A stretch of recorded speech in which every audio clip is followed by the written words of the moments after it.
Hi, and thank you for tuning in to the Daily Dose for Spiritual Growth. We are going to finish out this week of Daily Doses by finishing out chapter 4. I love when there's like a clean ending to something. And the next week we'll start and end chapter 5. We're going to have one more week of James. But today we're going to read verses 13 through the end of this chapter into verse 17. Let's go ahead and read it together. It says, "Now listen, you who say, today or tomorrow, we will go to this or that city, spend a year there, carry on business, and make money. Why, you do not even know what will happen tomorrow. What is your life?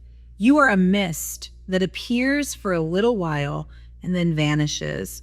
Instead, you ought to say, if it is the Lord's will, we will live and do this or that.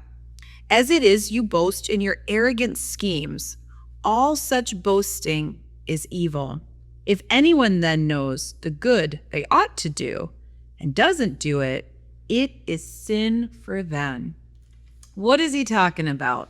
Now, I get this a lot because I'm a planner and I can struggle with this.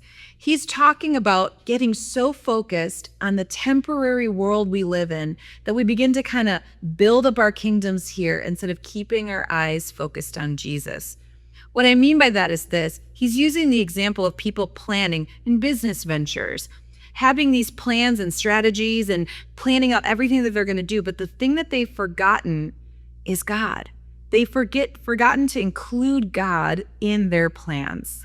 You see, planning is not a bad thing. Having dreams, goals, ideas, strategies for the future, all good. But as followers of Christ, we always have to remember who is in control.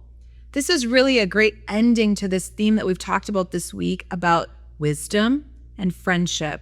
Are we pursuing the things of this world or the things of God? You see, the things of this world is pursuing our own ideas, those self-centered things that will promote and benefit us, versus keeping the context of an eternal perspective. This imaginary person that James is talking about here in this passage has gone about building this whole idea of everything they're going to do and planning it all out, not to even realize that they don't know if they'll be alive tomorrow. James sobers us here by reminding us that God is in control. Make plans, yes, but make plans from a place of dependency, friendship, and seeking wisdom from God. We should be bringing everything before the Lord and saying, God, if it is your will. Now, I don't mean physically. I've seen people that take this verse and they live crazy. Like, hey, I'll see you tomorrow. And they're like, if the Lord wills. And okay, I'm not trying to make fun of that. Okay, I am trying to make fun of that. Sometimes we become so legalistic about things that it's that exact wordage that's going to make it happen. No, it's not. It's a heart posture. It means that as I go into life, as I look through my schedule, as I plan out my parenting, as I think about our marriage, as I look at our finances, as I think about the church that I get to be a part of here at Shrewsbury Assembly, yes, I should be thinking and dreaming through the lens of Christ.